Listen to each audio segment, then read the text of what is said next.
we will investigate the effects of chromatic dispersion using block mode in OpSim. The different spectral components of the optical pulse travel with the fiber at slightly different group velocities, which cause the pulse spread in time domain, which is called as chromatic dispersion.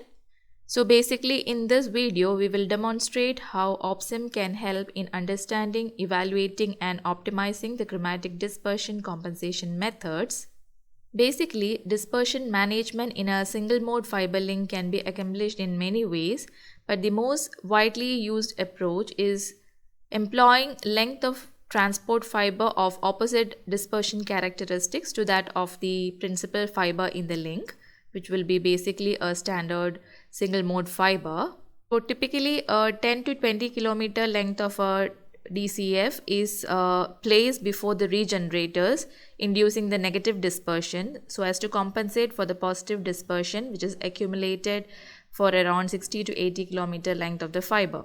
So although the total dispersion over the entire single mode fiber and DCF span can be minimal, net dispersion at any point along the span is non-zero. This will keep the nonlinear mixing effect at minimum levels as well.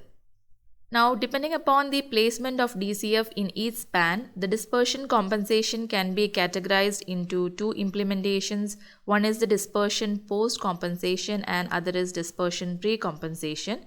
So in the post-compensation scheme, basically the dispersion compensating fiber or the DCF will be placed after the single mode fiber, and in pre-compensation scheme, the DCF is placed prior to the single mode fiber. In this experiment, we will investigate chromatic dispersion and its effect on data transmission. So here we have the transmitter, which has a 10 gigabits per second NRZ external modulated signal, and here we have four length of fiber, one at 70 km, 80 km, 95 and 115 km. Output from the fibers are normalized using optical power normalizer, and then we have used receiver to receive the signal. We have added some visualizers, that is basically the eye diagram and the BER tester, to visualize the output. You can find these models from all models, block mode model section in the Explorer area. So there you can find the signal generator, which is a PRBS signal generator. You can find the electrical signal generator. Under optical sources and modulators, you can find the CW laser and the external modulator. Under optical fibers, you can find the nonlinear fiber. So you can drag and drop 4 such fibers for different fiber length. Under optical components, you can find the optical power normalizer. And under optical receivers, you can find the compound optical receiver. If you go to the analysis and plotting section, there you can find the eye diagram analyzer and the BER tester. You can find the property map model, so which is basically used as a dispersion map in this example. So basically, if you want to plot accumulated dispersion or power maps along a link, then you use the property map model. So this is available in block mode. Once you have dragged and dropped the components into the design area, you can just make the connections as you can see in the schematic. So here for each fiber span, you will have to set a length of 70, 80, 95 and 115 kilometers. So this particular property map or the dispersion map will accumulate different amount of chromatic dispersions which is analyzed.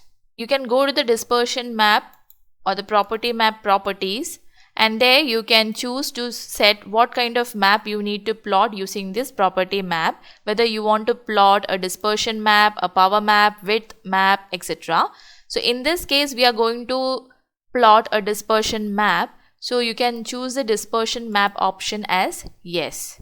So you have options to set the different units. So you can set the distance unit as kilometer and dispersion unit as picosecond per nanometer.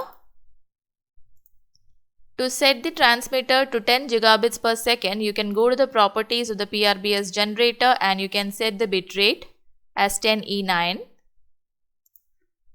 The electrical generator property is chosen as signal type as voltage and modulation type as NRZ. And the CW laser, if you see, the laser wavelength is taken as 1550 nanometer and the peak power is taken as 2E-3 watt. The external modulator is a Mach Zehnder modulator. So once you have made the connections and set the properties, you can run the simulation. Click on to the Go button. You can enable the animation option from here if you wish to see how signals are moving from one block to another, and you can give a hold time.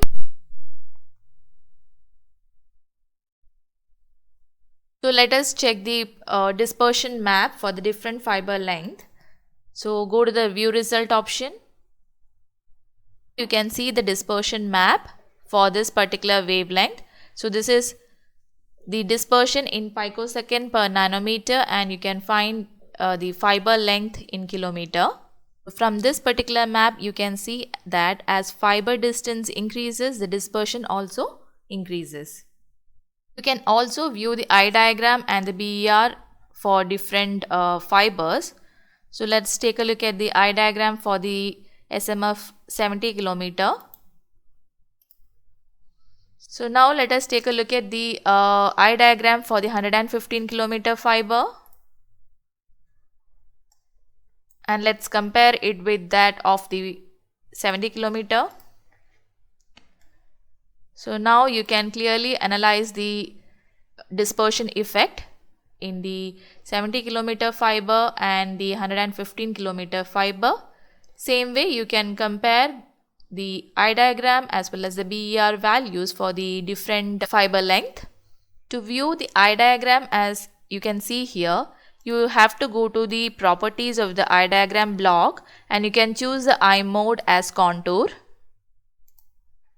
And for the BER tester properties, here if you have different options under the plotting tab, so you can choose what all outputs you require after simulation. So whether you want to show the error bars or not, whether you want to plot BER, Q value. If you want these parameters to be analyzed as well, you will have to enable them. Once you enable them and perform simulation at the output of the BER tester, you will get all these plots. So this way you can analyze the effect of dispersion for different fiber length and how it affects the data transmission. Dispersion can be compensated with choice of dispersion compensation techniques. The most common dispersion compensation technique used in long haul link is to use a short length of DCF followed by relatively long length of transmission fiber in each span, which is basically a post compensation of the chromatic dispersion. You can find the components used in this particular schematic from all models, block mode models. If you just expand it, you can find the PRBS generator under signal generator, and also you can find the electrical signal generator. Under the optical sources and modulator, you can find the CW laser as well as the external modulator. In this experiment, we are using a fiber span or the loop. This particular model is available in the toolbox, which is the repeat loop model. Just click and drop into your design area. You can find the optical fiber, which is a nonlinear optical fiber, from the optical fiber section. So here we are using two nonlinear fiber, one as single mode fiber and other as DCF, one at 80 kilometer and other at 20 kilometer. And we are using an optical amplifier, which is a black box EDFA. Under the optical components, you can find the optical power normalizer, and if you open the optical receiver, there you can find the compound optical receiver. Under the analysis and plotting option, you can find the different plotting options like the BER tester, the electrical diagram analyzer, as well as the property map, which in this case is used as a dispersion map. So in this, we are using another block called as a worm block, which is basically write once read many model. This is a special model that is used to satisfy an unusual scheduling situation in OpSim. In some cases, the user will want to have a connection that branch into a repetition loop, and the simulator scheduler will normally treat this as an ambiguous connection diagram and it'll issue errors. So this is one such example. Here, using this worm model indicates a special situation to the scheduler, and the scheduler will ensure that the input signal is cached inside this particular model and is read as many times as requested inside this particular loop.